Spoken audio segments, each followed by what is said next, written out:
कहते हैं ना कि ऊपर वाले ने अगर आपकी किस्मत में सफलता लिख रखी है तो वो होकर रहेगा।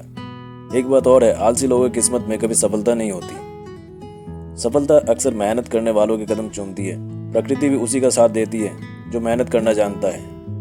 आप अगर बार बार फेल हो रहे हो, असफलताएं मिल रही है, तो निराश मत होना। हो सकता है प्रकृति ने आपके भाग्य में कुछ और या फिर आप जितना सोच रहे हो उससे कहीं ज्यादा लिख रखा है। इसलिए असफलता से घबराओ मत, हमेशा प्रयास करते रहो। अपने आप को मेहनत की आग में झोंक दो, जब तक सफलता ना मिले कोशिश करते रहो।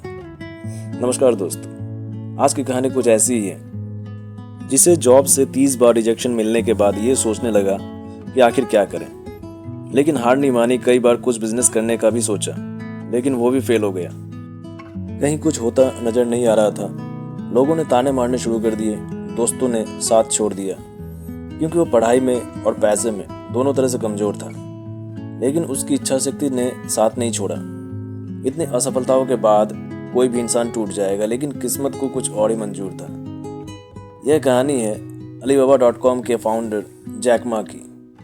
तो चलिए जानते हैं कि इतनी असफलताओं के बाद भी दुनिया के दूसरे सबसे अमीर व्यक्ति कैसे बन गए। If you want to be successful, learn from the other people's mistakes. Don't learn from the successful stories. Learn from the mistakes, the other people. No matter how smart you are, you will encounter these mistakes. You learn from mistakes not because you will be able to avoid mistakes. You were able to, when these mistakes come, this suffer comes, you know how to deal with it. How to face it. The book I want to write is Alibaba 1001 Mistakes. This is the most treasurable things that in my life.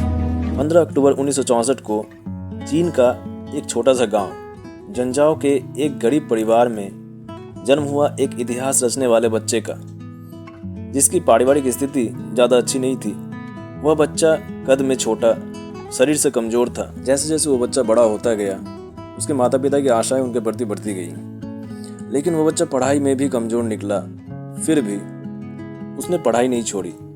किसी तरह उसने अपनी प्राथमिक शिक्षा पूरी की और higher education के लिए उसे किसी अच्छे कॉलेज में एडमिशन नहीं दिया गया। फिर उसने एक एवरेज यूनिवर्सिटी से अपने ग्रेजुएशन को पूरा किया।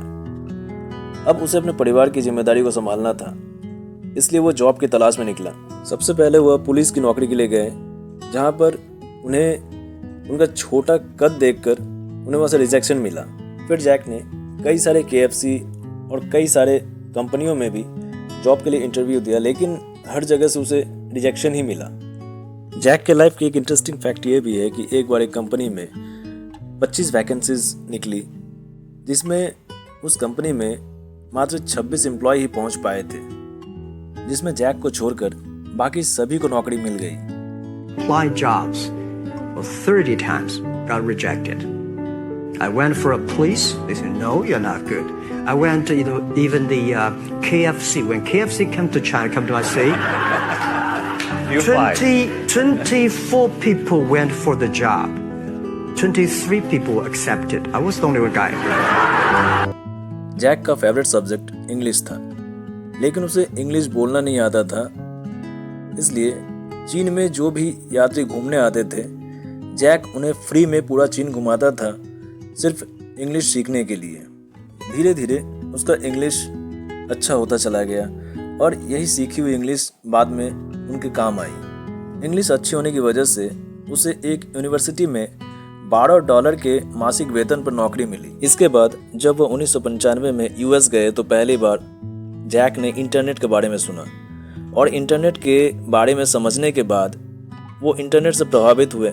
लेकिन जब उसने इंटरनेट में अपनी होम टाउन चीन के बारे में सर्च किया तो उसे कोई जानकारी नहीं मिली।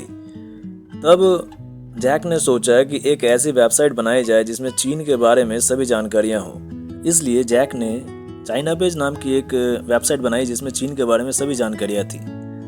धीरे धीरे उसे इंटरनेट समझ आने लगी थी और अब वह सोचने लगा कि इंटरनेट के जरिए देश के हर कारोबारियों को इंटरनेट से जोड़ेगा। यह सोचकर वह चीन चले गए और वहाँ कुछ दोस्तों की मदद से पे पेज नाम की एक वेबसाइट शुरू की। इस वेबसाइट से सभी कारोबारी अपना सामान ऑनलाइन बेच सकते थे। लेकिन कोई भी इन्वेस्टमेंट करने वाला नहीं मिला और वो कंपनी बंद हो गई। लेकिन उस इंसान की इच्छा शक्ति इतनी मजबूत थी कि उसने हार नहीं मानी। उसने फिर से कुछ साल बाद 17 दोस्तों और अपनी पत्नी के साथ मिलकर पूरे जुनून के साथ एक नई वेबसाइट की शुरुआत की और उस वेबसाइट का नाम रखा गया Alibaba.com। और यह वेबसाइट ने मिडलमैन का कॉन्सेप्ट ही ख़त्म कर दिया। धीरे धीरे लोगों ने इसे पसंद किया और काम बढ़ने लगा। शुरुआती कुछ सालों में कंपनी ने बहुत कम पैसे कमाए, लेकिन धीरे धीरे इस वेबसाइट की पॉपुलैरिटी बढ़ती चली गई। पहली बार साल 1999 में गोल्डमैन सैक्स के $5 मिलियन और सॉफ्ट बैंक से $20 मिलियन का निवेश हुआ। फिर साल 2005 में याहू ने अलीबाबा के 40% शेयर खरीदते हुए $1 बिलियन का इन्वेस्टमेंट किया। इसके बाद जैक ने कभी पीछे मुड़कर नहीं देखा और सफलता के रास्ते खुलते चले गए। 19 सितंबर 2014 को Alibaba.com शेयर बाजार में लिस्ट हो गया और अलीबाबा का यह IPO दुनिया का सबसे बड़ा IPO बना। 2014 तक अलीबाबा की वैल्यूएशन $857 अरब थी और अलीबाबा की एक और फिनटेक कंपनी एंड ग्रुप भी, जिसकी वैल्यूएशन $470 अरब थी। इन दोनों कंपनियों को बनाने वाला वही लड़का था जिसे 30 बार नौकरी से रिजेक्शन मिला था। जरा सोचिए, आज अगर वे कहीं नौकरी कर रहे होते तो क्या अलीबाबा कंपनी बन पाता? यही होता है प्रकृति का खेल, जिसे हम आम इंसान समझ नहीं पाते और हताश निराश होकर मेहनत करना छोड़ देते हैं। इसलिए हताश और निराश नहीं होना है, मेहनत करते रहना है, अपना कर्म करते चलो, रुको मत, सफलता जरूर मिलेगी। जिसे एक नौकरी नहीं मिल रही थी, आज उस इंसान की नेटवर्थ $3,960 करोड़ है।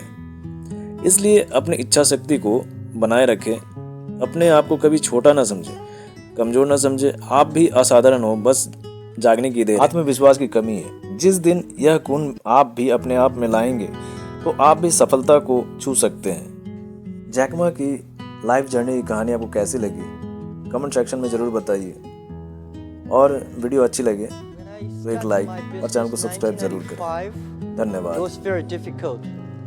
I had an idea. I invited 24 of my friends to my apartment because that year I went to Seattle. First time, my first trip to the USA. In Seattle, I discovered internet, and I think this thing in the future may change the world. I went to the Seattle, and a friend of mine, he had a small office with like 4 or 5 computers. I never touched computer in my life before because computer was so expensive to me. This is and so complicated. Just to typing whatever word you want to type, I said no, too expensive. I don't know which one to do. Even now, I don't know how a computer works. They said, Jack, it's not a bomb, just a type of whatever. So the first word I typed in was beer. B-E-R, beer. I don't drink, I don't know why I typed beer. I found American beer, German beer, Japanese beer, no China. So I typed the word China. There's no information about China. So I say, what if we can make some China information on the internet that people know about China? That was the idea. So I came back to China and say I want to resign from my school. I've been teaching in the university for 6 years. So I said, I want to do it. I invite 24 of my friends to my apartment. After 2 hours of explaining what I'm going to do internet, and 23 of them say, forget it. He said, this thing never worked because there's no such thing called internet in the world. You know nothing about a computer, so why you want to do this? And only one people, he said, Jack, if you want to try it, just to try it. But if there's something wrong, just come back. And after a whole night thinking, I say, I still want to do it. Because most of the people, they have a fancy ideas in the evening, but in the day, when they wake up in the evening or in the morning, they go back to do the same job. We have to do something different. So from there, I started my business borrowing $2,000 from my relatives and friends. So that was my trip. I call myself like a blind man riding on the back of blind tigers. And those people who are expert of riding horses, they all fall down, and I'm still surviving. I almost failed every project, never survived. So 1995, I got an idea, say, if China is going to join WTO, a lot of Chinese products is going to sell across the board. So if I can make a site that can help Chinese products selling outside the other country and helping sell to the other part of the world, that was the concept. So 1999, I started Alibaba in my apartment.